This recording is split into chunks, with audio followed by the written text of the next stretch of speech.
Meeting is live now. Great, thank you. Welcome everybody.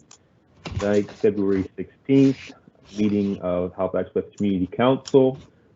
As always, we'll do a quick roll call of the council members that are here, and then we'll go right into the meeting. So first, Councillor Morse. Here, present and accounted for. Good evening. Great, thank you. And for folks that are wondering, tonight you can't see our faces. There's not a public hearing this evening, so you'll hear the audio, but you won't see our faces, but you will be able to see any presentations that are put on the screen tonight. Councillor Mason. Here, President, correct. Looking forward to us to switch to Zoom any day now. I am with you on that. Councillor Cleary. Hello, Mr. Chair. Hello, colleagues. Hello, Halifax. I'm here, ready to go. Councillor Stoddard.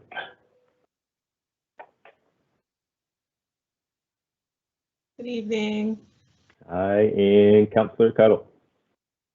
Hello, everyone. Coming to you live from Purcell's Cove. Thank you. Thank you. We have our members of staff here, and I'll move on to approval of minutes, January 19th, 2021. Can I have a mover? So moved, Councillor Cleary. Moved by Councillor Cleary, seconded by Councillor Morse, I believe. All those in favor? Aye. Aye. Opposed? Hearing and seeing none. Moving on to approval of order of business. I'll go with Councillor Mason. So I'll move the approval of the order of business, though I will ask for an amendment, but I guess we need a seconder first. I'll second it. Councillor Morse. Thank you, Councillor Morse. So with the council's indulgence, I would like to move 7.2.1, which is a first reading that I don't expect any debate on, though we are entitled to debate if we want, to right before correspondence, petition, and delegations. And the reason why is because as a part of my new COVID wellness routine, I scheduled a asymptomatic COVID test for tonight, forgetting that we had this meeting, and I got to be over at the IWK at 7 o'clock. So that's the one that I got to move, and I'll stick around as long as I can, and I'll come back if the meeting's still happening. It's just like 3 blocks away, but with your indulgence, I'd like to move that 7.2.1 to the top of the agenda, please. Agreed. Are not seeing no issues with that. I ask that we move the agenda as amended with 7 point. Thank you. Moved by Councillor Mason and second by Councillor Cleary, with 7.2.1 moving right after correspondence, petitions, and presentations. So we have the agenda, conflicts of interest, calling for conflicts of interest. Seeing none, we have no we have no hearings. Correspondence, petitions, delegations. We do believe, I think we have a correspondence. Clerk, did we receive some? Thank you, Mr. Chair. Yes, there is a piece of correspondence received from Amy Hawken. And also tonight's presenter Bill Campbell submitted a correspondence in advance of the meeting for item 631. Great, thank you. Any petitions from members? Seeing none, and moving on to our first order of business with the presentation, 6.3.1, Equity in HRM Charter Variance Public Engagement Process, presented by Mr. Bill Campbell with Walk-in Roll, Halifax. And I believe, Mr. Campbell, you are here. Press star 7? Wait, is it 6? Help me out here. Sorry, folks. What do you press to unmute again? Star 7. Star 6. I can't count today. Press star 6 to unmute yourself if you're on the phone. The best is my mic wasn't even muted. I don't know why. I think I'm live. All right, we can hear you, Mr. Campbell. Good. Yeah, you have 10 minutes. Good. I believe you have no presentation. It's a verbal presentation this evening. No slides, no. Yes. Okay. All right. The floor is yours. You have 10 minutes. Thank you. Chair Smith and members of Halifax and West Community Council, thank you for granting our request to present to you about equity in HRM Charter Variance Public Engagement Processes. During my presentation, I'll cover brief introductions, a background to the issue, including a little story, the desired outcome, acknowledgements, options, legislative authority, and reference to HRM's community engagement principles, and a brief closing. I think the clerk mentioned I submitted the brief and excerpts from the charter and the regional center land use bylaw for reference. Introductions. For the record, Walk and Roll Halifax is a registered society which advocates for the rights of people who walk and roll. We work with HRM officials and elected representatives to make every route you walk or roll in Halifax safe, comfortable, and interesting. Background to this topic, as we prepared to present to an upcoming variance appeal hearing, we came across this matter, which we see as an inequitable situation requiring some correction. So let's start with a story. We begin the story with a woman who has rented a flat for 5 years in a neighborhood she loves. The neighborhood's a mix of residential uses with nearby commercial services, very walkable. She walks to her work at the hospital. One day when she was out shoveling, she struck up a chat with a longtime neighbor who owns the home next door. He mentioned that he received a letter about a variance approval for a proposed development on the street. He describes it to her and tells her that he disagrees with the approval and has appealed the decision. Later that evening, she thinks about the chat with the neighbor. She had not received a letter about the development, and she also disagrees with the variance approval. So she decides to email the clerk's office to appeal the approval as well. The next day, the clerk's office representative writes saying she can't do that. She's not a property owner in the area of notification. The helpful clerk's office adds, however, that she can make a request to speak at the hearing. This confuses her. Does this mean that just because she is not a property owner, she does not have the same rights of appeal as her neighbor? Determined to follow through, she sends in an email making a request to speak at the hearing. Prior to the meeting date, the clerk's office staff sends her an email clearly outlining what will happen at the meeting and when she will be called to speak. Tick-tock, time passes, and at last it's the night of the variance appeal. Following the clerk's instructions, she connects online to watch the proceedings. Staff first makes a presentation about the development and the variance they approved. Property owner appellants, including her neighbor, make their presentations. You then give the applicant an opportunity to respond. After that, you call on her. You call on our subject. You ask her to provide reasons why she is especially affected by the decision different than the general public and should speak to the matter. So she describes her history living in the neighborhood, what she likes about the neighborhood, and as a long-term resident, that she should have the right to have a voice in the matter. You as community council deliberate what she has said and vote to let her speak or not. This time you vote in the majority to let her speak. She delivers her 5-minute presentation, and after her presentation, she watches until the end of the hearing following your debate and decision. That's the end of the little story, but in our opinion, this story describes the current situation in which this woman's rights are not equitable to the rights given to an assessed owner, as referenced in the HRM Charter. Let's make this equitable. So our desired outcome, we'd like to see an amendment to the current HRM Charter variance process to give people equitable rights to appeal the approval or speak to the refusal of an HRM Charter variance, regardless of their ownership of property in the neighborhood. I'd like to make an acknowledgement in the preparation of these comments. We want to be very clear that we've had excellent cooperation and information sharing from the clerk's office. And we feel there has not been any intention to have 2 tiers of rights in variance appeal matters. It is likely a legacy of the Charter, perhaps the Planning Act, and it may not have been recognized previously. Options. We thought about some options. One might be to have an administrative process change, not a charter amendment, made readily available to residents, which would make the following changes to the existing process. All residents will be notified by mail about a variance application approval or refusal in their neighborhood. And the neighborhood in this context is defined as the notification geographic area from the charter, a 100-meter radius.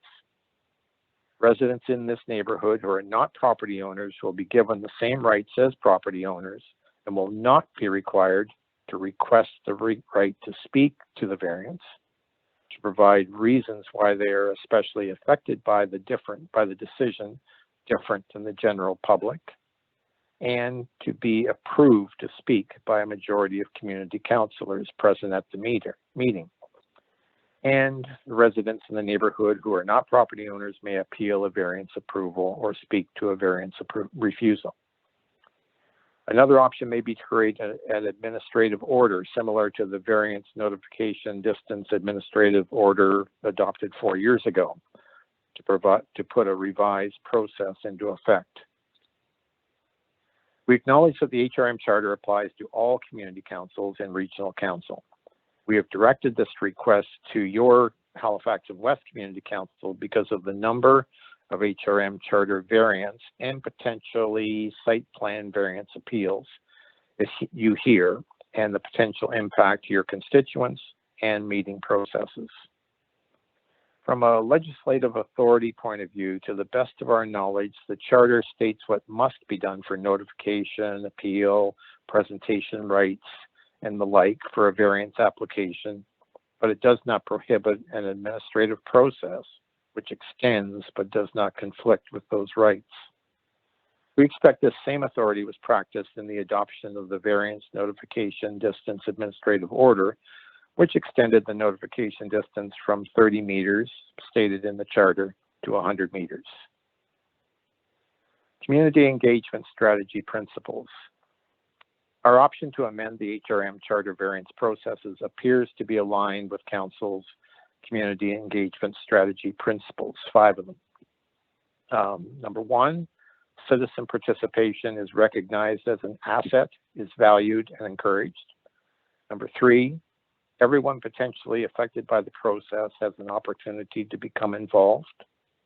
Number 4, barriers to access are recognized and overcome to ensure diverse, inclusive, and balanced participation. Number 5, the process is respectful, fair, effective, and transparent. And number 9, the public has an opportunity to provide feedback at various stages of the process. In closing, it appears that the same inequitable situation may exist in the regional center site plan approval process. That's sections 30 and 31 I submitted to you from the land use bylaw, and should be amended similarly. And there may be other comparable processes you may want to look at. Thanks again for the opportunity to present to your community council. We ask you to consider an amendment to the current HRM charter variance process to give people equitable rights to appeal the approval or speak to the refusal of an HRM charter variance, regardless of their ownership of property in the neighborhood. Thank you, Chair. Thank you, Mr. Campbell. Very clear and concise on what you're looking for. Just looking at members of the Halifax West, if they have any questions for Mr. Campbell. Wait, Mr. Sorry. Chair. Yeah. So I was trying to frantically type in the chat there. I had a question. Yeah, sure. If I may, just ask a very quick question to Mr. Campbell. With regard to, I'm looking at both the Halifax Regional Municipality Charter and also the Municipal Government Act, which applies to all the other municipal units that don't have a charter, but they're identical. Section 237 of the Municipal Government Act and Section 252 of the Halifax Regional Municipality Charter with regard to variance appeals.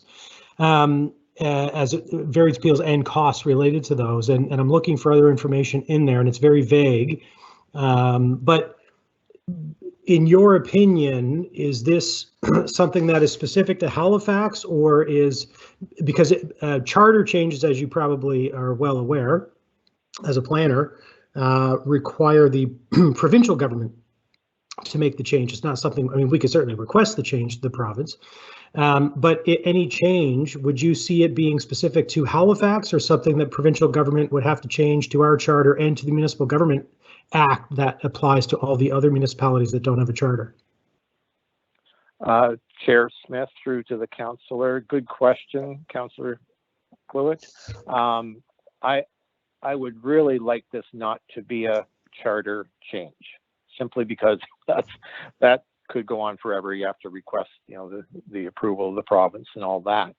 I see the potential here, and I guess the other point is that it's throughout all other municipalities, because I think it probably came from the Planning Act originally, and that dates back to the 70s, plus or minus. No, that's not what we're suggesting. We're talking about an administrative process, the same way as that there's currently an administrative process that my subject person went through in the little story up front. So, the clerk's office or planning and the clerk's office have figured something out, and I'm just asking for an extension of that to make it clear that we're being equitable to both people who own property and those who don't own property. So again, not a charter amendment, but just a process amendment internally to HRM. And Mr. Chair, if I could just follow up with one other question. So in the story you told, though, related to, say, landowners versus tenants, for these types of changes, typically the reason there's a variance process and an appeals process is because if a change is made, there could be an effect to the monetary value of the asset the surrounding property or abutting property owners have. So if you're a tenant, just given the question regarding potential effect of your asset value, what would be the impact to the tenant in such a situation that's outside the notification area and doesn't own property? Again, Chair, through to the councillor. The clause you mentioned there, impact to the asset value, is that in the? It's not. It would typically be the rationale. So, but it's not in the charter. Okay. Fair ball. What I would say to that is that's one factor, that's one interest that people have in looking at new development, but it's not everything.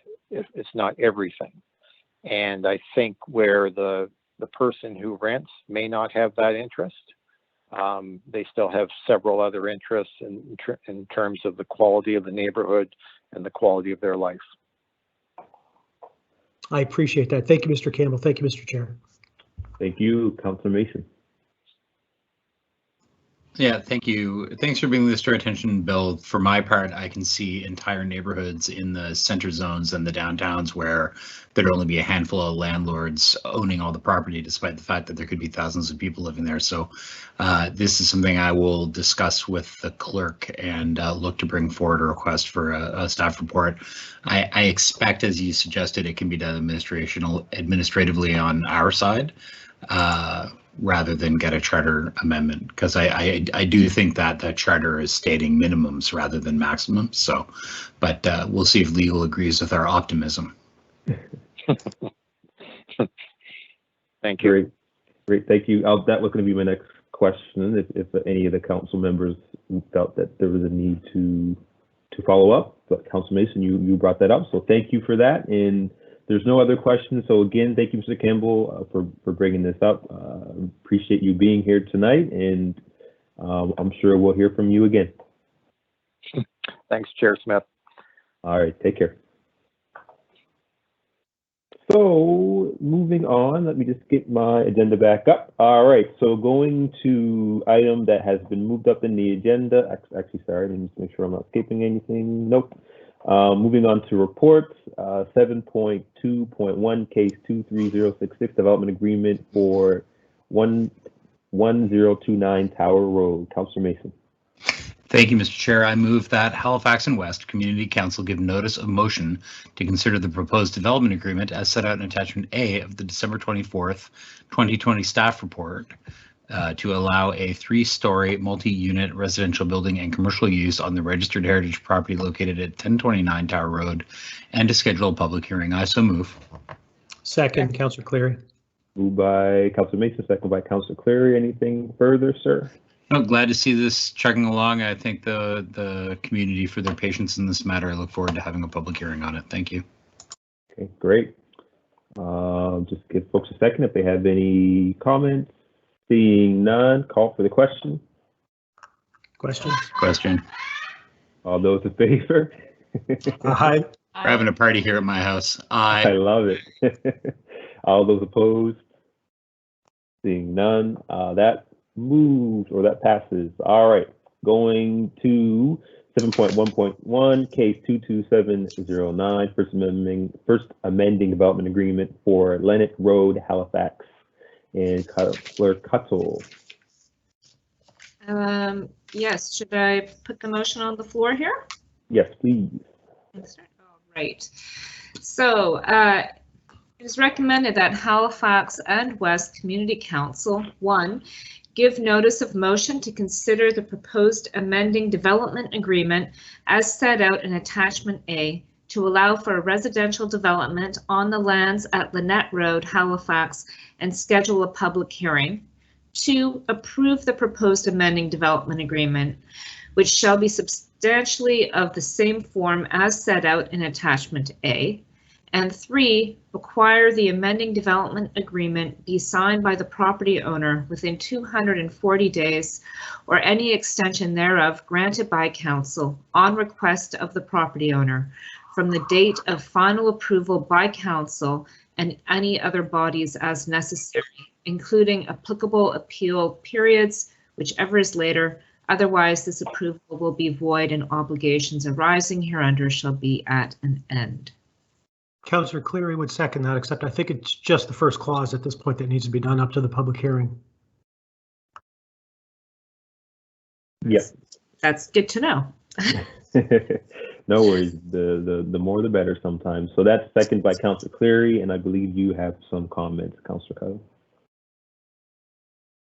Well, in this amendment to the development agreement, what they're proposing is to move the multi-unit to the kind of back or the rear of the lot, and to move the townhouses off the cul-de-sac. And you know, while I have no issue with that, it actually makes sense with the lot. The one thing it does do is it kind of doesn't address the fact that the back of the lot borders onto the Macintosh Run. And I don't know if anyone here has ever been down that Macintosh Run trail, but it is a substantial trail. It's a beautiful trail that leads all the way from kind of the Captain Spry Center and the commercial district in Heron Cove, and you can take that trail all the way up through, you know, established neighborhoods, through Governor's Brook, all the way up to the newer neighborhoods around, you know, where Lynette is, up into the Macintosh Run community. And, you know, it follows the Macintosh Run River, which has amazing footbridges, and it has accessible entry points. And it really connects many of the communities in there, like the Macintosh Run Estates, Governor's Brook, Inspector Court, and Spryfield, in an area that has largely been kind of designed around cars. And so I believe that the more connections we see into this trail system, the better, as it promotes kind of walkable communities. And in fact, there, you know, right where this development is going, there are 3 potential streets that could benefit from a pathway from the back of that lot to the Macintosh Run trail system. So I've looked at the plans, and, you know, I don't think it would be, I don't think anything would need to change in in the layout, except for some landscaping and some access points back to the backlands there. And so I would like to, and I reach out to my fellow councillors and clerks here to ask that we have a supplementary report to explore putting that that connection into the plan, into the amendment of the development agreement. Okay, great. Councillor Cleary would support the supplementary report, so I'll second that motion. Okay, great. I see. And I see. Yep. Staff have said they can speak. yes, so Thea. Good evening. Thank you, Mr. Chair and members of Halifax and West Community Council. I believe the planner who has this file is with me here this evening as well, Brittany. What I did want to indicate, if as an option for council to consider, rather than a supplementary report, these are items that we can provide information through our public hearing presentation to council. It may be just a matter that there's some items of clarification or some things that we could point out for you through the actual public hearing presentation. And then if that information is not sufficient, then what I would suggest that a supplementary report follow after the public hearing.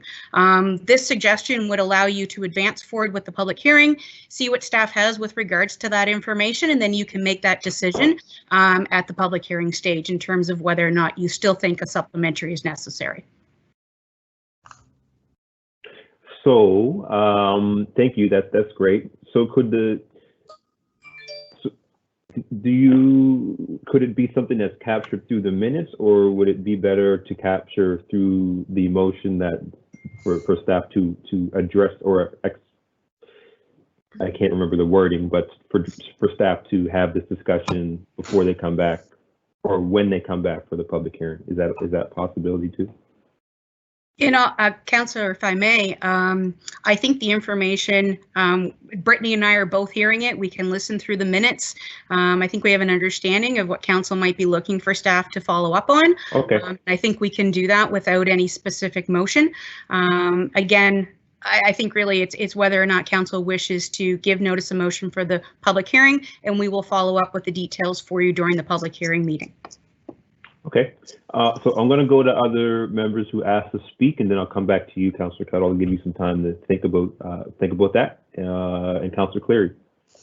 Thank you, Mr. Chair. So I seconded this, and I support the idea of, because if you look at the map, it's all HRM and HRM owned land at the end of this. And certainly it looks like in the diagrams that I'm looking at in the staff report, there's a buffer zone of green space between the parking lot, the building, and the area owned by the city. So I think, and you know, it would be great to see this kind of thing, and especially for the development. I'm sure it would only enhance the value of the development if they made the connection. But what Ms. Langell has just said, I think is prudent in terms of asking the questions of the public about the connection and what's possible, and certainly having the chance for the developer to talk about that and have a chance to respond during the public information meetings and the public hearing. Because if you think about this process, what I don't want to do, and I'm sure others don't want to do, because this is coming back for an amendment to a development agreement, because it was already approved and now we're just moving stuff around. And to what Councillor Cuddle said, in fact, in some ways it's better now than it was before. So I wouldn't want to slow it down. So I guess my question is to Ms. Langell, with her suggestion of putting this through that process and seeing what comes out with the developer in the public hearing, that wouldn't slow it down. But if we ask for a supplemental report at this point, because I'm assuming since we're scheduling a public hearing, that would come up in the next meeting or two, a supplemental report would slow it down, whereas what you're suggesting would keep on track with the current schedule? Yes, Councillor, that is correct. A supplementary report at this point would delay the scheduling of a public hearing. We would have to prepare the supplementary report, have it back in front of council, and then you would have to schedule a hearing at that particular point. I think there's some information that staff can definitely provide you at the public hearing stage. We can look at the details a little bit more. My understanding, it's a very steep area. And again, the planner who has the file may be able to provide a little bit of information this evening for you, but I think we can capture that for you at a public hearing stage, and you can hear specifically from the public as well. Okay, and you think based on the discussion we've had so far, what you might hear, especially from Councillor Cuddle, that would give you enough information to gather that and bring it back at that time? I believe so. I think from what we've heard, we have an understanding of what the interest is and what the concerns are from the area councillor. We can try to address that through our public hearing presentation that we would provide. If council feels that we haven't been able to adequately address those concerns through the public hearing process, then a supplementary report could be requested at that time. That would be my recommendation. Okay, thank you very much. Thank you, Mr. Chair. Great, thank you. And Councillor Morse. Thank you, Mr. Chair. I know that area a little bit, and it's a very unique part of Halifax with a lot of exposed bedrock and very fragile ecosystems and vegetation out there. And I'm just wondering if there's anything that protects the existing vegetation for the time period that this development is going to be underway. Is there anything that ensures that there's some sort of vegetative buffer around McIntosh Run? I may have to turn that question specifically over to the planner who has the file, but where there is an existing development agreement applied to the lands, they would have to adhere to the conditions of that agreement. It's my understanding that the application before you for consideration for a public hearing is that of an amendment. But I do believe Brittany is here and she may be able to provide that clarification. I am. Thank you, Thea. So through you, Mr. Chair, to the councillor, there is, as part of the application, which is the same as what was approved back a few years ago as well, 2.35 acres of protected green space in behind there. So that green space in behind the multi-unit, and also I believe it goes a little bit in behind phase 2 as well.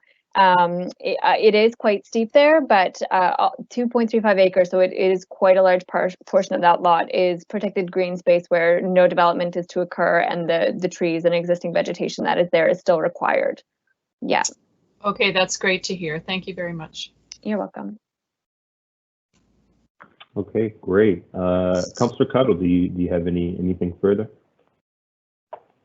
I'm happy to proceed with moving forward with the public hearing as per staff's advice. And I would say that, yeah, it is a bit of a steep slope. It's just recently I was back there speaking with a resident from the neighboring street on Bridget, who was looking for a path to connect back to the McIntosh Run from their street, saying what a good, you can see people are already cutting back through there down a slope. And so I think formalizing entry points and trails through there would be a good thing and a benefit, not just to the proposed development, but potentially, looking at how it can connect into the end of other streets.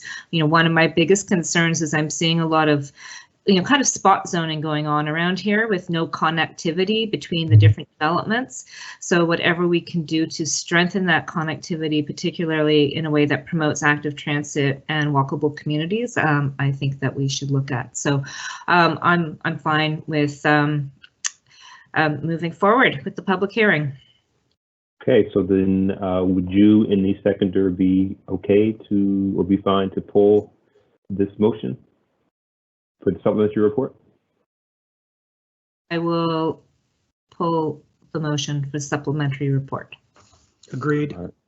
Okay, great, thank you.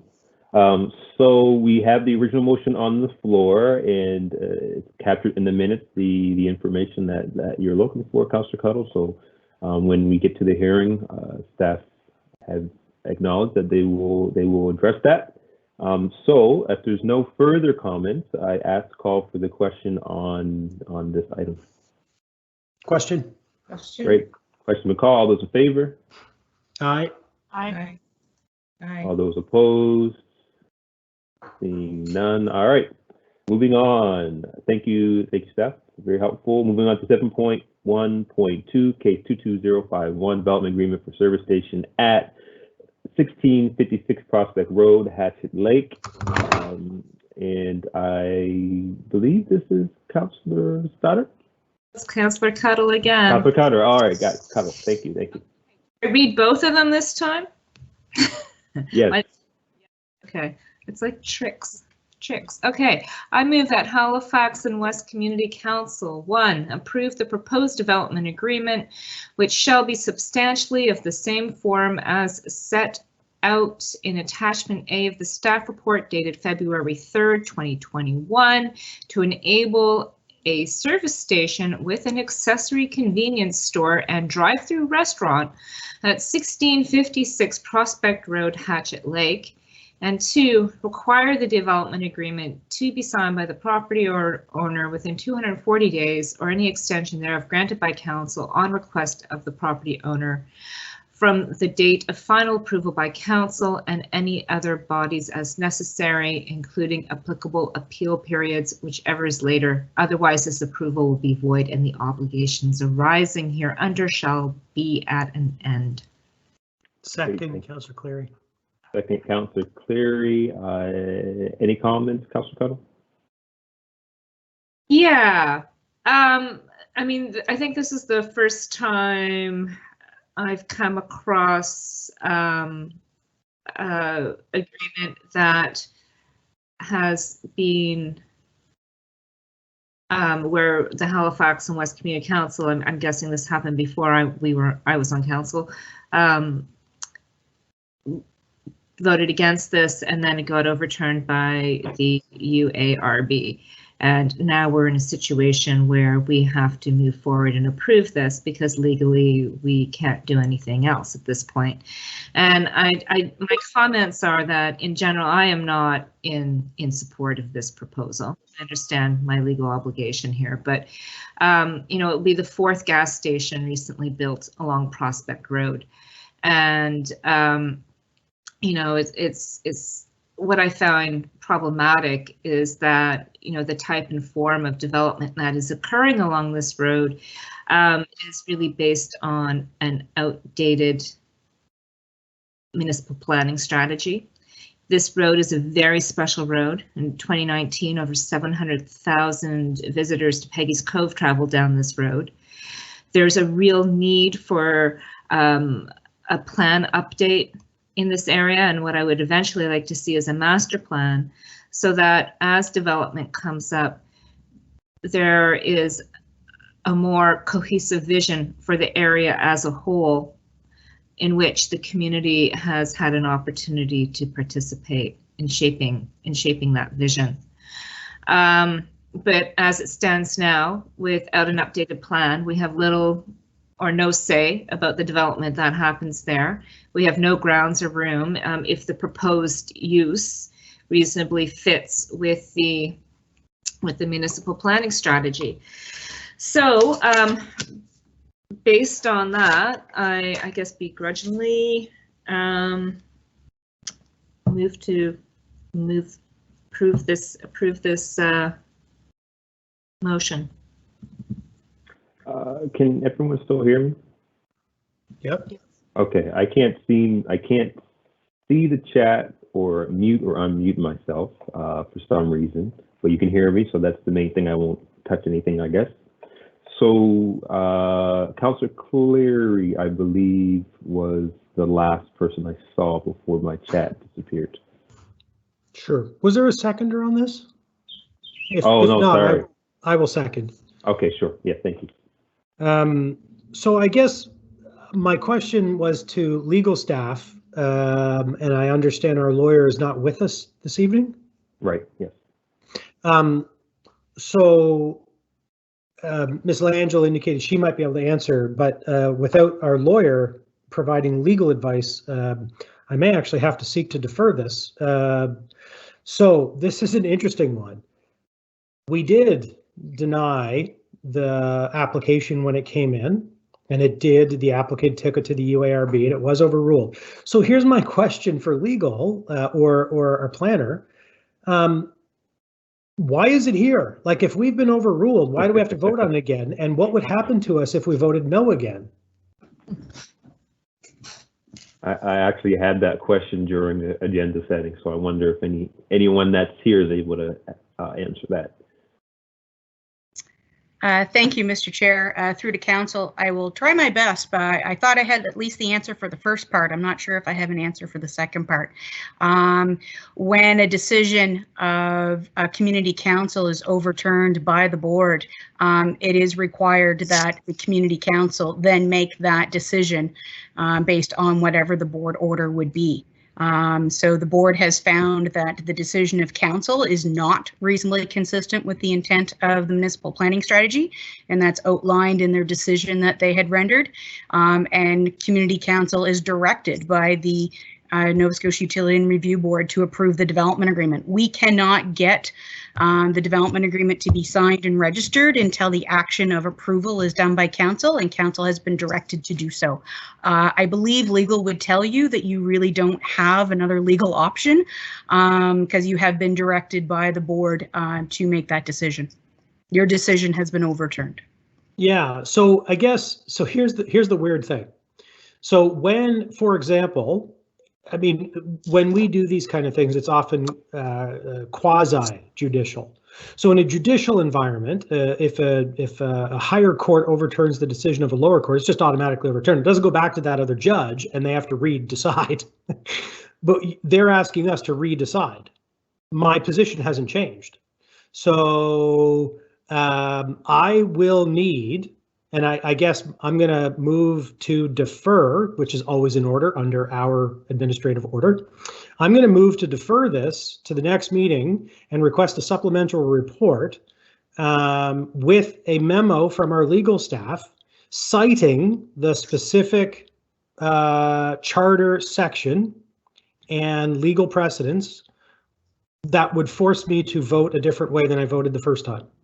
Otherwise, I just don't see the point in having it here. If we've been overturned, we're overturned, the decision's made. Then we don't have to make a decision. Excuse me, Chair, if I may. Solicitor might be able to join the meeting. So if the committee wishes to hear from the Meg, she might be able to join in a few minutes. Sure. So I don't know about you, Mr. Chair, but perhaps we just defer this until we've heard from legal counsel. Otherwise, I hope someone would second my motion, but I don't know. Like I can't I can't vote on something I don't agree with. And if the UARB has overruled us, then they've overruled us. So I don't see why we need to vote. May I speak, Mr. Chair?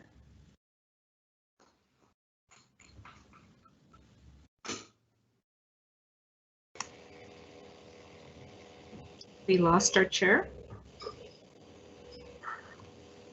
Who's our vice chair?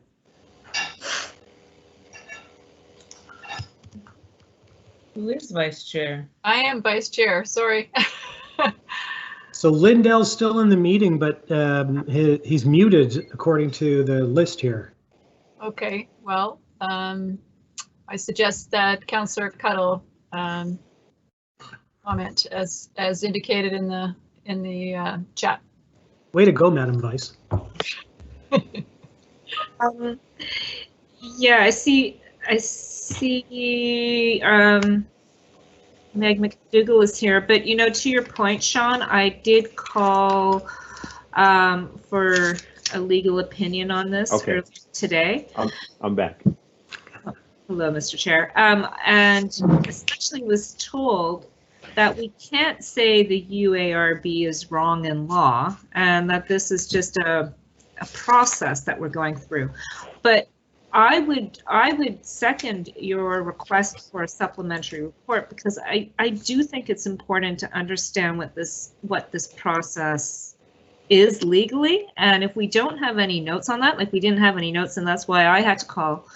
And I certainly can't paraphrase Mr. Traves here in any way that with any authority, unless Ms.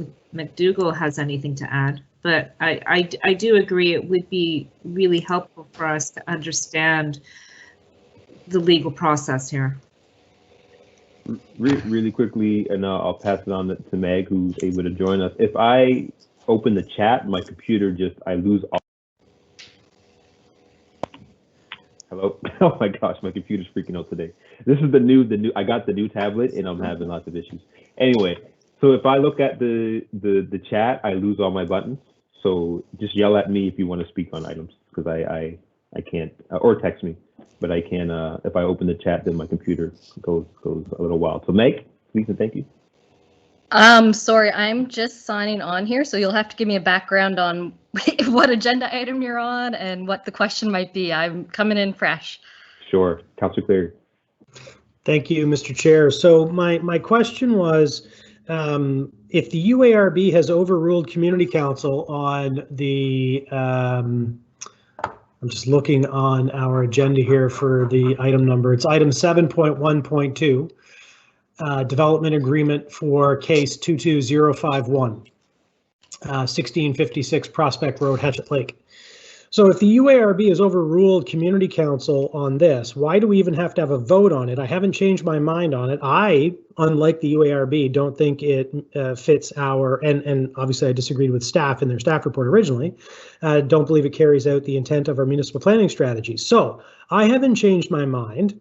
And the UARB, according to the 6 or 7 bullets in our staff report, without any context of the section in the charter, legal precedents, why we have to vote a certain way, I am not of a mind to vote for this because I didn't agree with it the first time. So if the UARB has overruled us in a judicial setting, if a judge gets overruled, it doesn't go back to the judge for another ruling, it just is overturned.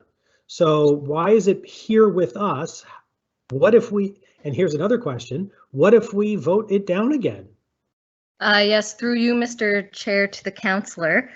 The UARB order is ordering Community Council to approve the development agreement. That's the order that's coming out of the UARB, and that is what council must, Community Council must follow tonight. And what if we don't?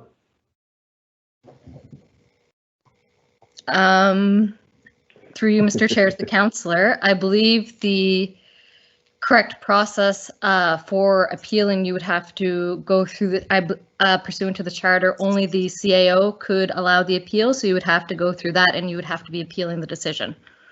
So if I wanted to move a motion, my motion would be for a supplementary report asking the CAO to appeal this decision?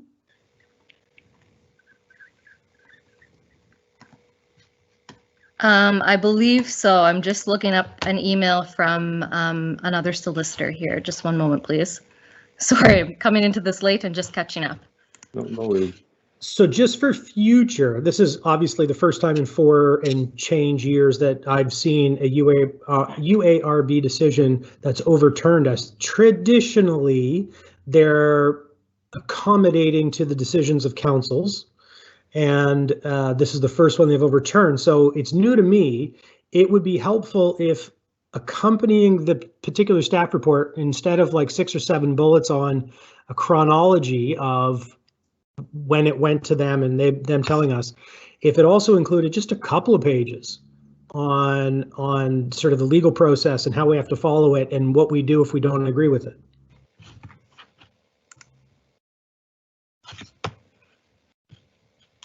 I have a question. I'd like to know, after the URB makes a decision, do they come back with something to say why they made the decision? And so is that a report that we get ahead of time, or? Yes, through you, Mr. Chair, to the councillor. I believe Roxanne McLaurin had forwarded you the decision from the UARB. Okay, great. Thank you. And also for ease of counsel, the decision of the Nova Scotia Utility and URB, sorry, the decision is actually in the staff report for this item. I believe it is one of the attachments, so it's all in that package for you. It's about 30 pages of their decision. Oh, okay. It's buried in there. I understand it's easy to miss for sure, but it is there for your reference. Okay. So I'll. Have another. Yeah. Sorry, I have another question. Yeah, sure. If this was deferred for another supplementary report, and the wording would be that the CAO appeal it on our behalf, wouldn't that be, what's the word I'm trying to say? Wouldn't that be conditional that the CAO agree with North Halifax and West Council before he would move forward with that? Or does he automatically go ahead with what we request? My understanding, and maybe May can jump in, if we as the community council agree through a motion or direct the CAO to appeal it, he or she, but he in this case would have to agree with our motion, but I'm not sure if there's anything Meg wants to add to that. Thank you. Yes, through you, Mr. Chair, to the councillor. Council would have to bring the matter forward to the CAO with a request to file the appeal. Right.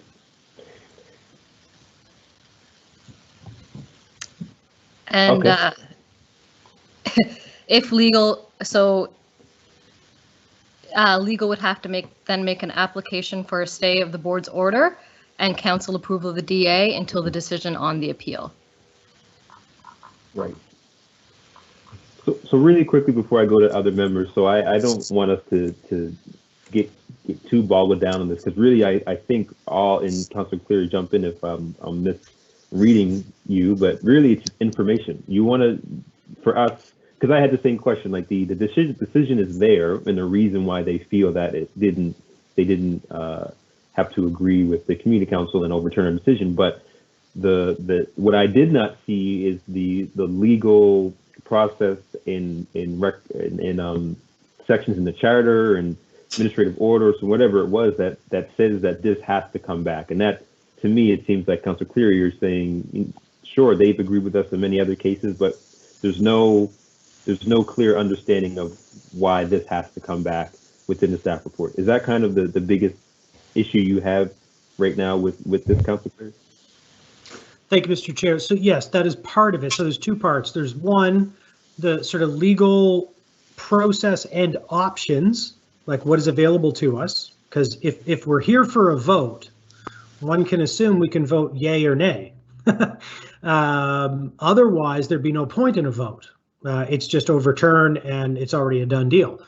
So from that perspective, I want more information on that. But the other one was, or the other part, is around if there is an option, what is that option and how do we go forward with that? And so that was the question around the motion, and can it go to the CAO to, as our solicitor has indicated, request a stay of the decision of the UARB.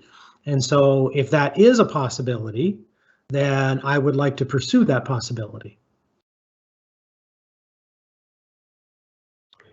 So what would be your motion that you'd put forward? Because I know you did have something earlier. Yeah, so I mean, I was, because I don't know the process, there was no information in the staff report around the process. So I was looking for a supplemental report, but according to our solicitor, it'd be more appropriate to make a motion to request the CAO apply for a stay of the UARB's decision. Just jumping in through you, Mr. Chair, to the councillor, it would be to bring the matter forward with the CEO to request to file an appeal, not file a stay. So you'd have to file the appeal first and then request the stay of the board order while the appeal is being pursued. Okay, so what she said. And do you also want to include information on the process of how this decision comes back to community council as well? for a decision again? Yes, or where it goes from here. I would assume, given this will have both monetary and reputational consequences, would this be a recommendation from community council to council? So to me, could we do, what if we defer this decision pending a supplementary report that outlines the information that you want, so around the decision and the legal aspects, and also the process of if we wanted to appeal it, how that works? Would that work for you? Sounds good to me. I'll do whatever the clerk and our solicitor advise is a path forward to achieve that end. Hello? Okay. So I'll just go to the clerk and Meg. If we were to ask for a defer this for a supplementary report, including the items that we've outlined, does that work?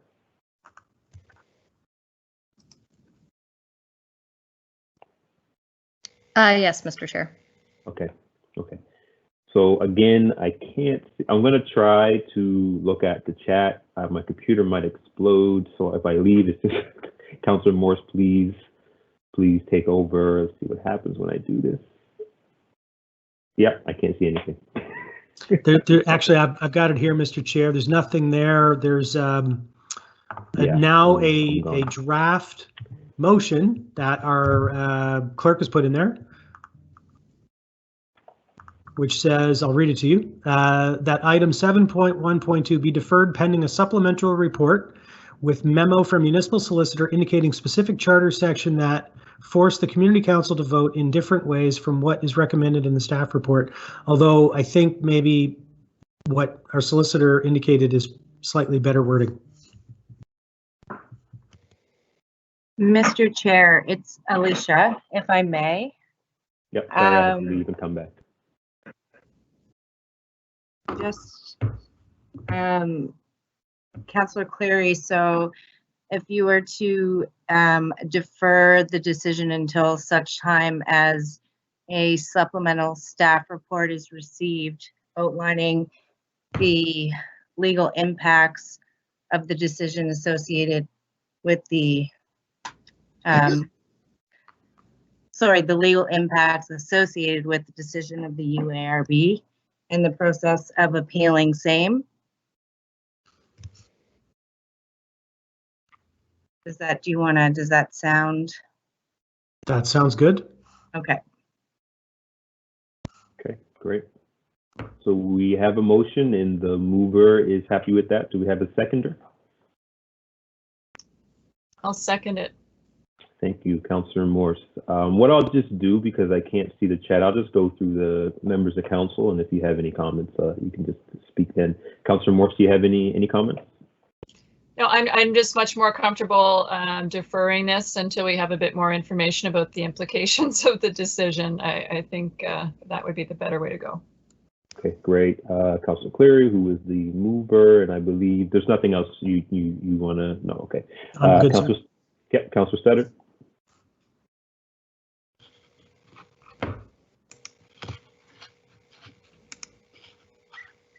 I'll take that as a no, and Councillor Cuttle. I just want to thank my council colleagues for your direction. I did what I thought was my best today to try to figure this all out, and the answer I was given was the answer I was given. So you know, I defer to your experience here in trying to figure this out a little more. I appreciate that. So I'm happy to support this motion. Yes, thank you. And you know, I'll just say I second and agree with the comments that were made tonight when this came back. As Councillor Cleary said, usually the UARB agrees with us, and this is the first time I've seen this come to us. And really, the process was what my most confusing thing. And again, I voted against this proposal as well. So it almost kind of felt like we were being told to do something that we don't want to do, almost like a, you know, not to put it too simply, but a slap in the face. And you know, I didn't understand when the decision was overturned why we need to come back and approve it without understanding where this is in the charter. So I agree. I support this and really have nothing further. And we'll call for the question. Question? All those in favor? Aye. Aye. Opposed? Seeing none. Moving on. So that's done. The supplementary report will come forward with that information at a future meeting. And moving on to 7.1.3, case 23274, secondary backyard suites housekeeping amendments. Who wants to put that forward? I will. Okay, great. The floor is yours. Okay. Motion that Halifax and West Community Council, number 1, give first reading to consider approval of the proposed amendments to the land use bylaws for Halifax Peninsula, Planning District 4 and the Planning District 5 as set out in the attachment C of the staff report dated January 4th, 2021 to complete housekeeping amendments to the provisions regarding secondary and backyard suites and schedule a public hearing. 2, give the first reading to consider approval of the proposed amendments to the land use bylaw for Halifax, Maine, as set out in attachment D of the staff report dated January 4th, 2021, to complete housekeeping amendments to the provisions regarding secondary and backyard suites and schedule a joint public hearing at Northwest Community Council. I so move. Second, Councillor Cleary. Moved by Councillor Stoddard, second by Councillor Cleary. Anything on that, Councillor Stoddard? No.